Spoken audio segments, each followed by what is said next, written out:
భారతదేశపు మహాగ్రంథాలు, కావ్యాల సంపూర్ణ సంకలనం. సబ్స్క్రైబ్ చేయండి తిలక్.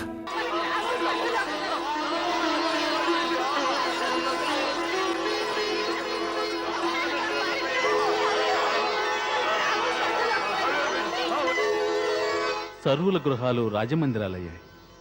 ఇక మన సుధాముడి గృహమే మిగిలింది.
మాత. సౌభాగ్యవతి భవ. దేవి వసుంధర, నేను నీ భక్తికి ప్రసన్నురాలినయ్యాను. నీవు పాటించిన భక్తి నియమములకు ఇప్పుడు నా మనసు ఎంతగానో ఆనందభరితమైనది. అది నా సౌభాగ్యము దేవి.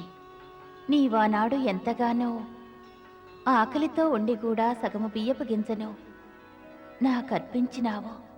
నేను నీకు విశ్వమంతటినీ ఇచ్చినను దాని విలువకు సరిపోదు. వసుంధర, ఆనాడు నీవు నాకర్పించిన సగము బియ్యపు గింజ విలువను అశాశ్వతమైన ఈ మర్త్యలోకమును విడిచి మా లోకమునకు వచ్చిన నాడు ఇచ్చెదను. అది మాత్రమే కాదు, నీవీ లోకమున జీవించి ఉన్నంత వరకు ఒక అనుపమానమైన బహుమతిని ఇవ్వదలచితిని. తమ దర్శనముతోటి ధన్యురాలనయ్యాను మాత. త్రిలోకనాథులు నీకు, నీ కుటుంబమునకు సకల సంపదలను అనుగ్రహించినారు. వారు ఒక్క విషయమును మాత్రం మరచినారు. మరచినారా? ఏమిటది మాత? అది మహాద్భుతమైనది. ప్రతి స్త్రీ తన జీవితంలో ప్రాణాధికంగా భావించేది. ఏ స్త్రీ అయినా జీవితంలో ప్రాణాధికంగా భావించేది భర్త యొక్క ప్రేమను, భర్త యొక్క నమ్మకాన్ని. తమ అనుగ్రహం వల్ల అవి రెండూ నాకు ప్రాప్తించాయి. అంతకు మించిన అద్భుతమైన వరం ఇంకేముంటుంది? అదే తన భర్త ప్రేమను పొందుటకు ఆమెకు అవసరమైన వరం. ఆహ్! అంటే అంటే అందమైన రూపము, అత్యంత సౌందర్యము, మనోహరమైన అపురూప యవ్వనము ఇప్పుడు నీకు పరముగా ఒసగిదిన వసుంధరా. క్షమించండి మాత. కాలగతిలో రూపం మారడం సహజం. యవ్వనము కూడా క్షీణచంద్రునిలా తరిగేదే కదా. అమ్మా వసుంధరా, నీకు పరిపూర్ణ యవ్వనము నొసంగెదను. మరియు ఆ యవ్వనము శాశ్వతమైనది, ఎప్పటికీ క్షీణించునది కాదు. వసుంధర, నీవు సౌందర్యవతివై నిత్య నూతన తేజస్సుతో జీవితకాలమంతయూ వర్ధిల్లే వరాన్ని ప్రసాదిస్తున్నాను. యవ్వనవతిగానా? అవును వసుంధర.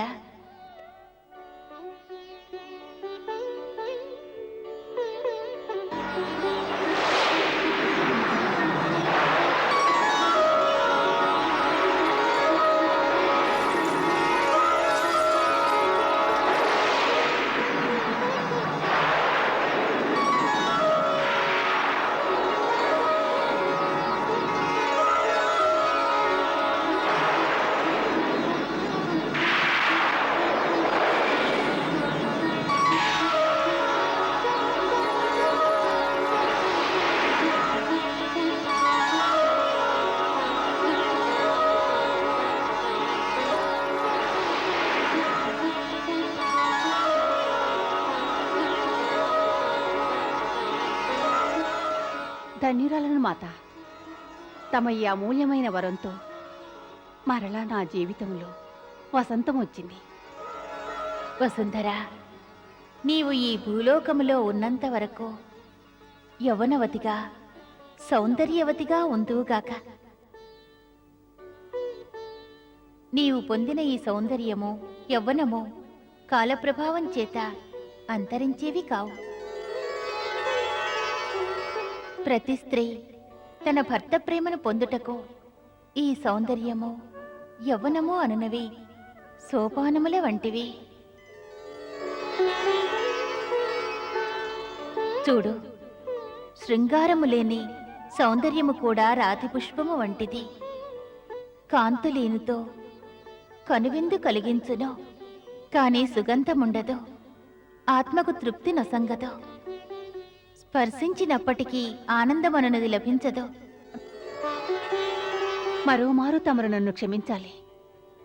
భర్తతో పెళ్లి అనే బంధంతో ముడివడిన తరువాత ఒక పడతికి ఈ రూప తేజస్ సౌందర్యములతో ఆవశ్యకత ఏమున్నది?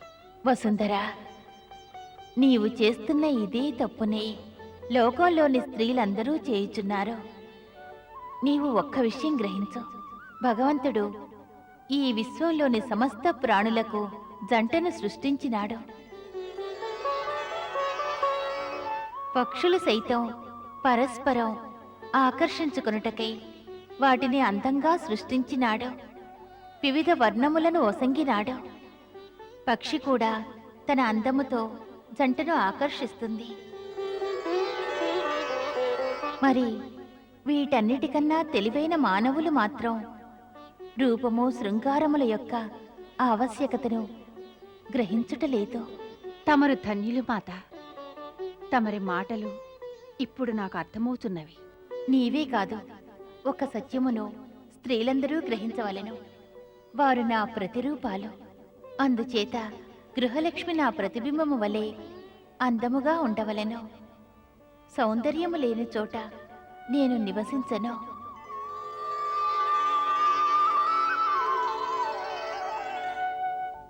వసుంధర, మరొక విషయాన్ని గ్రహించు. సౌందర్యము, ఆకర్షణ, ప్రేమ సృష్టి కొనసాగుటకు ఇవే మూలాధారాలు. ఈ ఆధారాలలో మొదటిది సౌందర్యము. ఈ సౌందర్యము తనువునకు, మనస్సునకు సంబంధించినది. మనస్సౌందర్యము నీ వద్ద ఉన్నదే.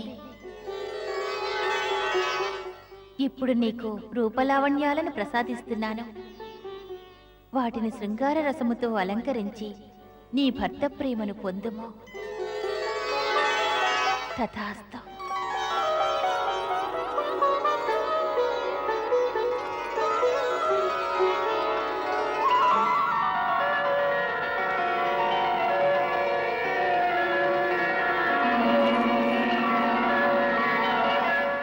అమ్మా వేమిటో చూడు. ఇవి మాత లక్ష్మీదేవి చరణ చిహ్నాలు.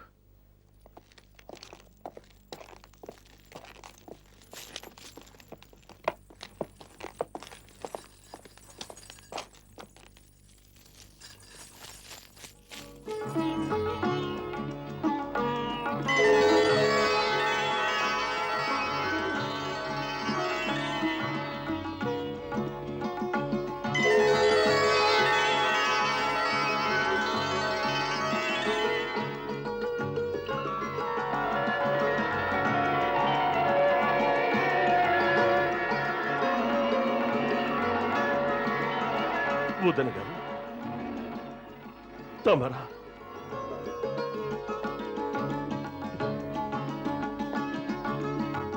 ప్రణామాలు. వదన గారు, ఎంత ఆశ్చర్యం! ఏమిటి తేజస్సు! కోటి సూర్యులు ఒక్కసారిగా తమ మందిరంలో ప్రకాశిస్తున్నట్టుంది. వీరందరూ తమకు కృతజ్ఞతలు చెప్పడానికి వచ్చారు. అవునమ్మా.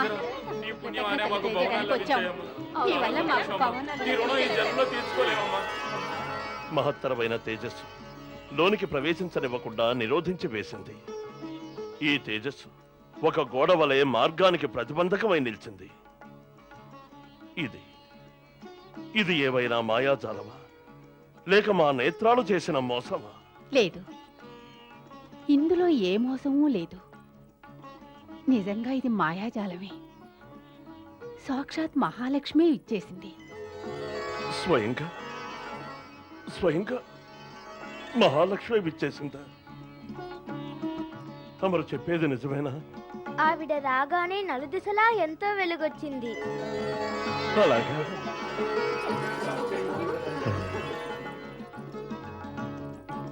ఆవిడకి 4 చేతులున్నాయి. 4 చేతులున్నాయా? అటు చూడండి.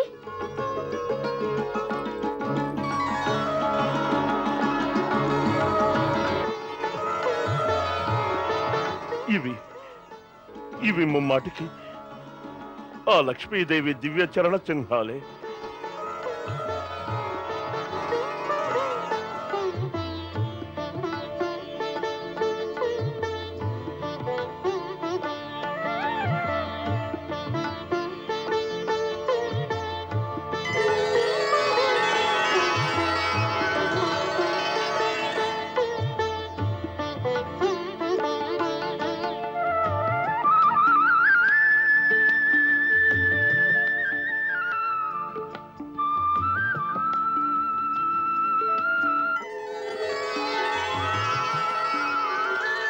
వసుంధర, నీ జన్మ ధన్యమైనది.